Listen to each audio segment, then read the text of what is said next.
Muy buenas tardes, ¿cómo están? Un gran saludo cordial para toda la teleaudiencia de 5 días en esta agradable tarde de martes 3 de noviembre. Estamos arrancando un nuevo espacio de foro empresarial aquí por las pantallas, compartiendo como siempre con temas de primer nivel y entrevistados también de primer nivel para que todos ustedes del otro lado puedan tener la información precisa y por sobre todas las cosas sabemos que la información es poder y que ustedes puedan aplicarlo al mismo tiempo a sus respectivos sectores para que por supuesto puedan tomar las decisiones pertinentes. En este primer bloque hablamos un poco de macroeconomía, un poco de recesión, un poco del Producto Interno Bruto y, ¿por qué no?, alguna que otra proyección de cómo vamos a ir cerrando este 2020. Esto en instantes nada más. Pero primero la saludo a ella, mi colega y compañera Nadia Servia. Nadia, buenas tardes, ¿cómo estás?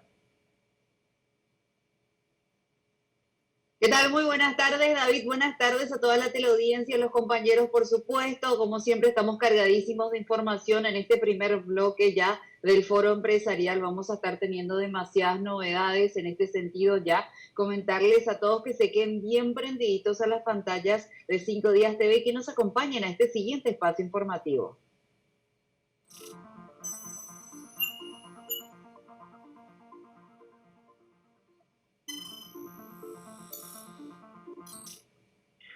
Perfectamente, como vimos en pantalla, es momento de hablar de economía, de macroeconomía y de uno de los temas del año prácticamente, que es este ajuste a la baja que tiene la recesión del Paraguay. 3.5% era la estimación en julio que se daba, ahora estamos descendiendo aún más, inclusive ya en julio, y vamos a ser uno de los países menos impactados a nivel del Producto Interno Bruto. Ahora 1.5%, estamos liderando ese ranking, por llamarlo de alguna manera, de los países que menos impacto van a tener a nivel regional. Una gran ventaja que habría que ver la forma de quitarle provecho para el 2021 de modo a despegar y recuperar todo lo que se ha perdido en este 2020. Para más detalles tenemos un entrevistado de primer nivel a quien le agradecemos por este valioso tiempo que nos brinda el economista en jefe del Banco Central del Paraguay, el señor Miguel Mora, que nos acompaña. Doctor, buenas tardes, ¿cómo está?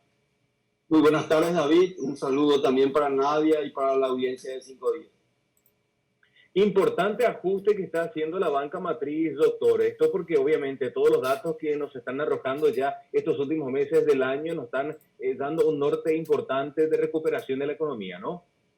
Asimismo, justamente en octubre, en fecha 28, habíamos dado a conocer las proyecciones del Banco Central Paraguay, un poco basado en lo que ha sido el desenvolvimiento económico a lo largo del 2020.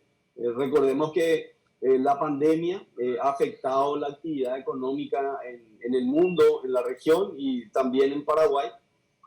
Justamente lo peor de la pandemia creo que lo habíamos visto en términos de actividad económica en el mes de abril, con una caída, digamos, bastante importante, alrededor del 13% de la actividad económica.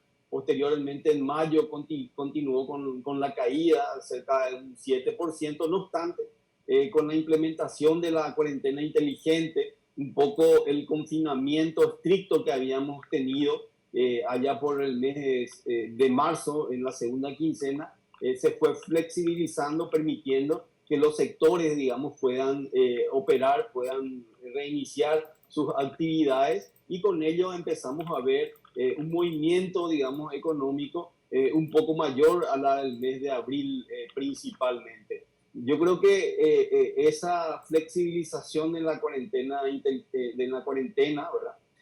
También un poco cumpliendo con los protocolos del Ministerio de Salud, ¿verdad? Porque entendamos que la enfermedad, esta enfermedad, digamos, es muy contagiosa, y si bien pocas personas, digamos, son las que tienen o presentan cuadros bastante complicados, es bastante letal en esas personas. Por lo tanto, ese protocolo, este tema del distanciamiento físico, lavarse las manos, usar barbijos, digamos, ha sido bastante importante. Y bueno, hoy podemos ver, digamos, una recuperación de la economía, no probablemente en la medida que todos esperamos, pero sí mucho mejor de lo que eran las perspectivas allá en el mes de julio, principalmente cuando habíamos proyectado una caída al menos 3,5%, y como bien habías mencionado, David, hoy día, digamos, esa cifra está en un menos 1,5%, un poco comparado con la región, es la que menos, digamos, está cayendo en el año. Pero nuevamente, probablemente necesitemos mucho más actividad económica para recuperar los empleos, pero digamos que estamos en una senda en el buen camino. Totalmente, doctor. En este sentido, entonces, lo que tenemos que resaltar es que el sector primario y el secundario fueron grandes aliados para que hoy en día estemos hablando de lo que sería este porcentaje tan mínimo en cuanto a lo que es el impacto que se dio a nivel regional bastante profundo. Paraguay se podría decir que estamos respirando un poquitito mejor que el resto.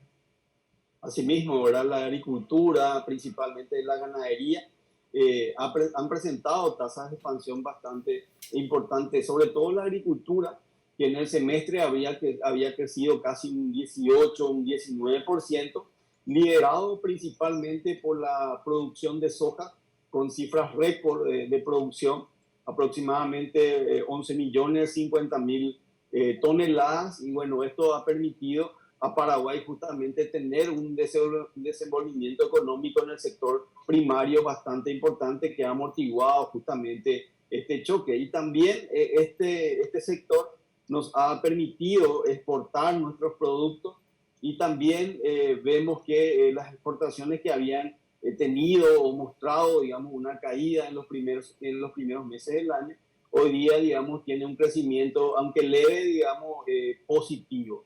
El otro sector también que ha ayudado a atenuar este ciclo son las construcciones, tanto públicas como privadas, que también se han constituido en motores que han permitido esta corrección hacia al menos 1,5%. Y bueno, hay que mencionar también que los sectores más golpeados de la pandemia corresponden, digamos, al sector servicio, principalmente aquellas actividades que implican mucha interacción social o aglomeran muchas personas. Ahí tenemos el tema de restaurantes, hoteles, eventos, que hasta ahora, digamos, están sufriendo, digamos, los embates, digamos, del COVID-19.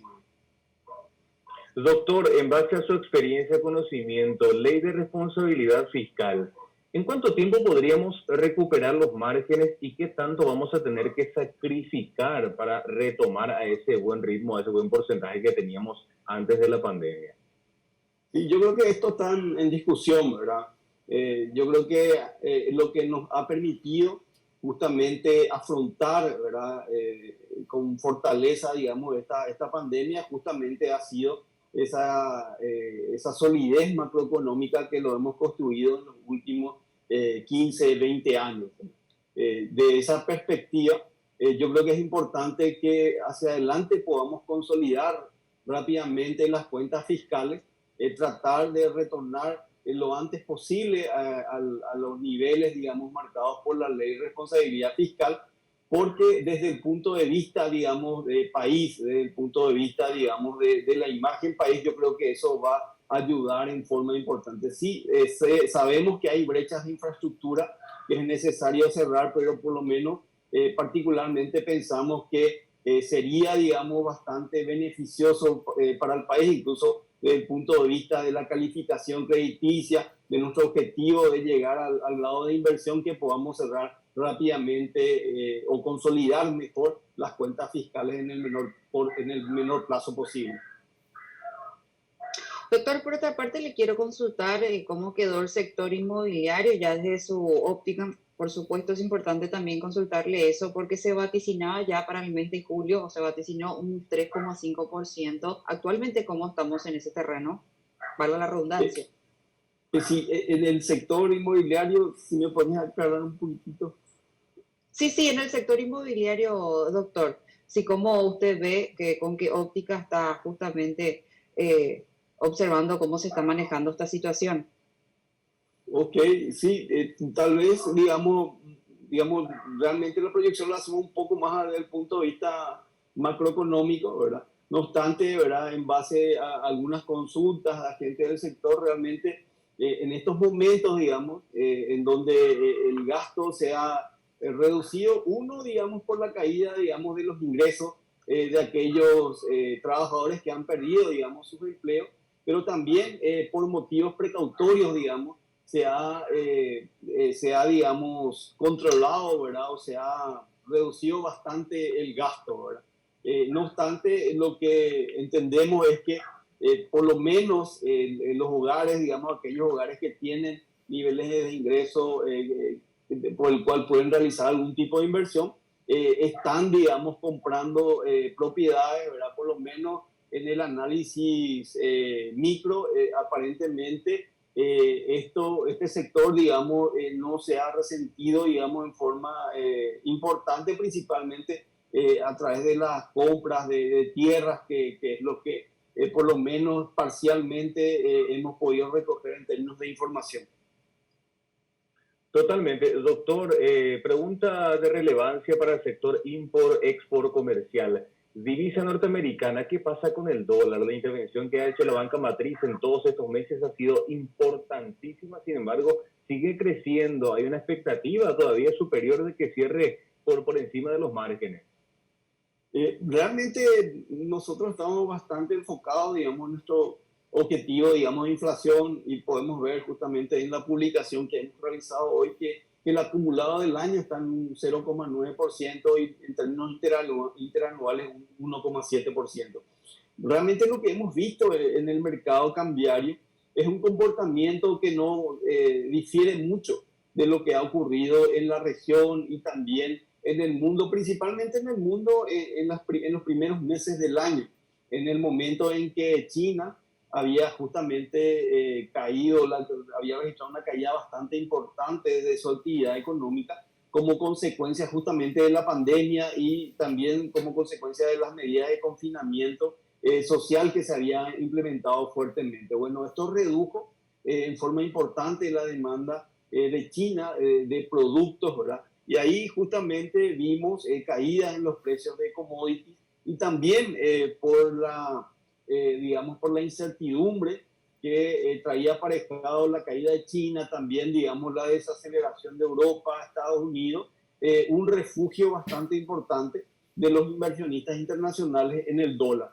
Entonces, en ese contexto vimos justamente una apreciación del dólar a nivel también regional, donde destaca principalmente las depreciaciones de Brasil, ¿verdad? Por la salida de capital que tuvo este país, sumado a la caída de precios de commodities, y también de Argentina, ¿verdad? Más particularmente por la, digamos, debilidad macroeconómica que Argentina enfrenta desde hace un buen tiempo. Y los otros países también, ¿verdad? Perú, Colombia, Chile, México, se han depreciado en promedio entre un 12 y un 15%. La depreciación de Paraguay a la fecha es aproximadamente un 10%, ¿verdad? Vale decir que lo que hemos visto es, digamos, factores externos que estuvieron explicando justamente el comportamiento del dólar, pero en el global, en el agregado, en la región, Paraguay es el que menos se ha depreciado. Y como bien señalás, Javier, exactamente, hemos estado en el mercado, digamos, cambiario durante casi todo el año. Recordemos que nosotros tenemos dos tipos de operaciones dentro del mercado cambiario. Una operación que nosotros le denominamos compensatoria, que básicamente consiste en comprarle los dólares a Hacienda y devolver al mercado, pero en forma parcelada, ¿verdad? Imagínense que en algún momento el fisco necesita de cambiar 50 a 60 millones de dólares en un solo día.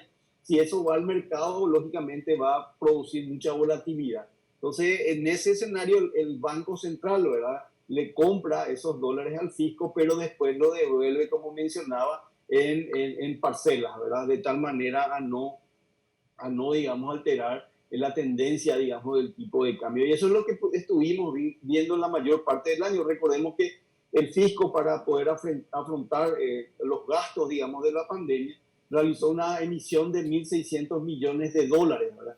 Y también, y particularmente para este año en forma extraordinaria, esos gastos también lo destinó, ese endeudamiento también lo destinó a transferencias corrientes, que tuvo 1, 2, 3. Entonces, en un corto tiempo, el fisco necesitó cambiar muchos dólares, bueno, y eso es lo que estuvimos viendo en el mercado ventas de los dólares que compramos al Ministerio de Hacienda al mercado por 1.700 millones de dólares, y eso es lo que le compramos al fisco, y devolviendo aproximadamente unos 1.200 millones de dólares. Entonces, de una forma que tampoco altere, digamos, la tendencia del tipo de cambio. Doctor, por otra parte, le quiero hacer una consulta. Si bien nosotros no estamos tan mal en cuanto a lo que son los movimientos en este 2020, muy a pesar de la situación, todavía existe un riesgo en lo que es la economía, nuestra economía, ya atendiendo a un factor tan importante como es el factor climático, obviamente, para lo que es nuestra producción. Asimismo, ¿verdad? Realmente fue una preocupación bastante importante al momento de realizar la proyección. No obstante, ¿verdad? Y en directa comunicación con la gente del sector, con personas, digamos, que están justamente en los gremios, en la última semana anterior justamente a nuestra proyección, entendíamos que las condiciones climáticas habían mejorado respecto a lo que habíamos visto un tiempo, digamos, atrás, ¿verdad? Sequías, incendios, ¿verdad? Eso cambió bastante, digamos, con las lluvias que habían llegado. Particularmente nos habían mencionado que en la zona central, si bien, digamos, las lluvias no habían llegado en forma más temprana, sí en las zonas productivas, principalmente hacia el sur del país, ya se estaban dando, digamos, este ciclo, digamos, de lluvia. Y las perspectivas, al menos que no se llaman hacia adelante, es de una niña, digamos, más moderada, y por lo tanto, sobre esa base, como habrán observado, nuestras proyecciones de agricultura, nosotros las mantuvimos, digamos, en los mismos niveles en la que habíamos presentado, digamos, en julio, con un crecimiento aproximado de un 10,5%. Sí, sumamente importante realmente esa proyección, doctor. Ahora, teniendo en cuenta la inflación que se ha mantenido dentro de lo que cabe bastante estable, considerando todos los factores que han intervenido, ¿la tasa de política monetaria se mantendría todavía hasta fin de año, doctor? Asimismo, o sea, nosotros por lo menos con la información que estamos teniendo, consideramos que la tasa de política monetaria, en primer lugar, nos permite en el horizonte de política monetaria converger hacia nuestra meta, que es un 4%, y por el otro lado también permite seguir dotando a la economía de los estímulos necesarios para poder apuntalar esta recuperación. Doctor, ¿cómo estaría avisorando usted el consumo privado ya en medio de este escenario? Sí, realmente nosotros le habíamos dado una caída casi del 7% en julio, justamente consistente con lo que estábamos viendo en la actividad económica y sobre todo con los confinamientos que en ese momento aún continuaban. También señalar, digamos, el cierre de frontera, principalmente que afectó el comercio justamente en los límites, digamos, principalmente con Brasil y Argentina, ¿verdad? Entonces, yo creo que en ese escenario nos parecía, digamos, consistente estos números. Totalmente. Doctor, ¿cómo se encuentra esta reciente normativa de acceso al crédito para la vivienda? Está activa ya, ¿no? Respecto a cuál, David. Esta reciente resolución de crédito para la vivienda, normas de clasificación y constitución de previsiones. Ok, es un tema, digamos, mucho más, digamos, de la superintendencia de bancos.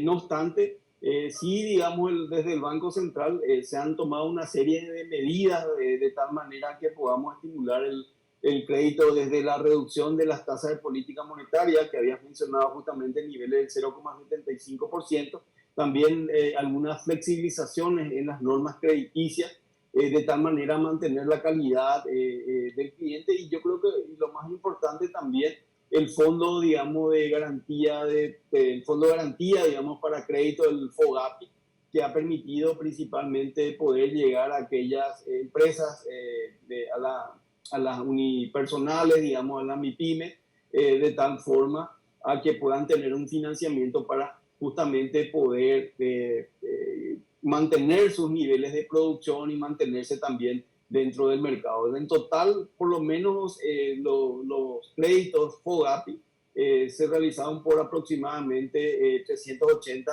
millones de dólares. Es cierto, ¿verdad? Creo que se llegaron, digamos, a atender unas 18,000 MIPYMES. El total de carpetas, por lo menos que habíamos visto en los medios, era aproximadamente de 100,000, ¿verdad? pero también entender que de las 800.000 empresas MIPYMES que se tienen datos de que existen, ¿verdad? Según el Ministerio de Industria y Comercio, realmente unas 600.000 no, digamos, tienen RUT, ¿verdad? Por lo tanto, es difícil, digamos, si ustedes ven la encuesta de situación general del crédito, generalmente los bancos, digamos, señalan a las MIPYMES como las más riesgosas y también señalan que es importante en la concesión de crédito poder conocer el historial del cliente, ¿verdad? Entonces, estos son elementos básicos principalmente para otorgar crédito. Como mencionábamos la vez pasada, o sea, gran parte del fondeo de los bancos son los depósitos de la gente y por lo tanto es importante la recuperación del crédito. Por otra parte, doctor, le quiero hacer la consulta pertinente con respecto justamente a la construcción. En este último tramo del año estarían bajando un poquitito su ritmo, los decibeles, ya que todo el año, muy a pesar de la pandemia, estuvieron bastante activos y bueno, fue un pilar importantísimo para lo que es nuestra economía y por supuesto todos. Asimismo, entendemos que por lo menos del lado de las obras públicas, la convergencia, digamos, hacia niveles, digamos, de déficit mucho más sostenibles pasaba un poco por una reducción de la dinámica de las obras públicas. Y un poco también desde el lado del sector privado, ¿verdad? Porque no solamente las obras fueron públicas, sino también privadas, y eso se puede ver un poco en la demanda de insumos de la construcción que hemos visto, digamos, en estos últimos meses, y que incluso tuvo algún tipo de obstáculo en el normal abastecimiento del cemento. Una de las empresas justamente que producen cemento habían tenido problemas de tipo, digamos, en sus fábricas. No obstante, estos creo que han solucionado ese problema, y en ese intertanto gran parte, digamos, la oferta de cemento provenía, digamos, de las importaciones.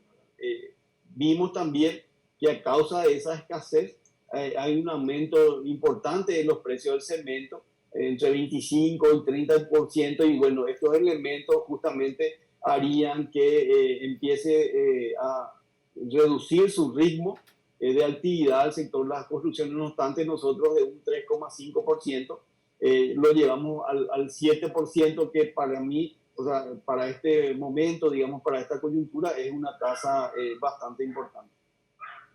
Es así, categóricamente. Doctor, por cuestiones de tiempo, lastimosamente, hay varias preguntas que tenemos que dejar en el tintero, pero quiero hacer una última consulta y a modo de mensaje también para ir cerrando. Mucho se habla ahora de lo que ya hablamos hace meses, que es la implicancia que va a tener la evaluación del Gafilat en la nota Paraguay, que por supuesto va a repercutir en todos los niveles. ¿Esto podría llevar a un reajuste de la banca matriz en las proyecciones?